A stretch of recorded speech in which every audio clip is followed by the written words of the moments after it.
Adolf Lahti on logistiikka- ja materiaalin käsittely, todellinen moniottelija. Ja täällä Mikkelissä ollaan rakennusjätteen murskauksen parissa. Moi Juuso! Morjesta päivää!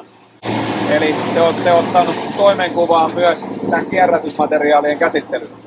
Joo, se itse asiassa lähti siitä alkujaan nykyisten asiakkaiden vähän niin kuin pyynnöstä, että onko meillä tällaista palvelua joskus mahdollista saada. Ja sen mukaan siitä sitten idea jalostui omassa päässä ja no, tässä ollaan lopputulema sitten puuta murskataan tällä hetkellä Mikkelin yhdessä asiakkaan kohteessa ja toimitaan sitten metsäenergian puupohjaisten jakeiden kanssa oikeastaan ihan minkä vaakaa. Ja siellä sitten niin rakennusjätettä ja siitä syntyvää kierrätysmateriaalia tuottaa niin Vermeerin Jare ja Tela-alustainen 6800 murskain, niin tää on teille tullut ihan just käyttöön. Joo, tää tuli meille toukokuun loppupuolella ja kesäkuun ekalla viikolla otettiin käyttöön sitten käyttökoulutuksen kautta ja nyt onko tää 3. viikko meneillään, että ollaan pikkasen jo työnmakuun päästy koneen kanssa, hyvinhän se louskuttaa puuta lävitteen. Tuo 6800, niin siihen saa vaihdettua sitten näiden murskaavien terien lisäksi niin myös hakkurirumpun. Joo, hakkurirumpu ja meillähän tuli sitten toisella rummulla tämä, että talvella voidaan sitten pyörätä puuta isossa määrin sitten Perneolassa käsitellään, että onnistuu sekin puoli hyvin. Ja tää täydentää tosiaan sitä Adolflahden palvelukonseptia varmasti monelle asiakkaalle. Kyllä. Ja siihen nimenomaan pyritään siihen Adolflahden, mikä kuuluukin meidän niin kuin palveluun, että laadukkaasti ja näin, niin tällä täydentää hyvin asiakastarpeita ja miksei myös uusiakin tietenkin, että ainahan uusia asiakkuuksia olisi hieno saada tällekin saralle. Ja te hyödynnätte tässä murskaustoiminnassa ihan maailmanluokan mittausteknologiaa.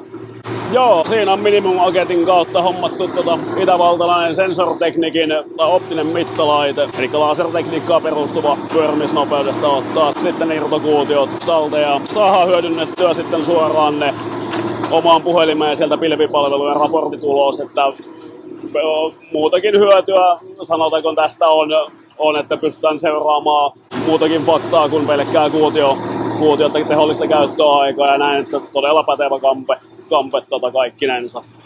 Ja sitten pyöräkuormaa ja kantaa tuosta kasalle murskattua puumateriaalia, niin sielläkin on sitten punnitustekniikkaa käytössä. Joo, siellä on meillä tuossa 120 nokassa, niin on Tamptronin pilvipalvelulla oleva vaaka. Ja suoraan pilveen menee sitten asiakkaan tiedot tonneista ja saadaan raporttitulos sitten kätevästi sieltä, niin että ei mennä enää niin sanotulla perinteisellä printeritulostimella, että koetaan pyrkiä näistä lappukoneista eroon ja mennään sitten ihan suoraan digitaalisesti tänä päivänä näiden kanssa. Eli materiaalien hallinta on reaaliajassa niin teille kuin sitten asiakkaillekin.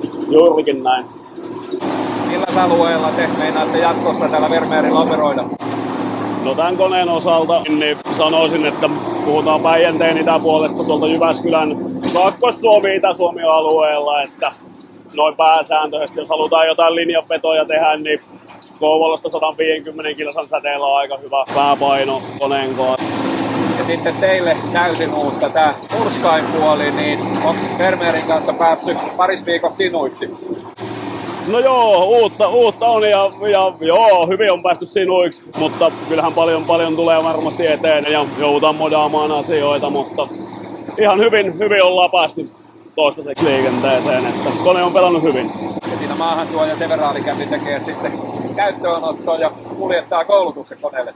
Joo, 3 päivän käyttökoulutuksessa otettiin Valkealassa tossa noin ja siinä tosissaan sitten Severaalin porukan kanssa ja oman huollon kanssa sitten katsottiin enemmän asioita, että varsinkin huollon puolelta, että tiettyjä kohteita, mitä koneesta kannattaa tietää ja näin, niin se sitten auttaa meidän huoltoa hyvinkin paljon. Mutta tosiaan niin Adolflahden palvelukonseptiin niin lisää taas asiakkaiden eduksi.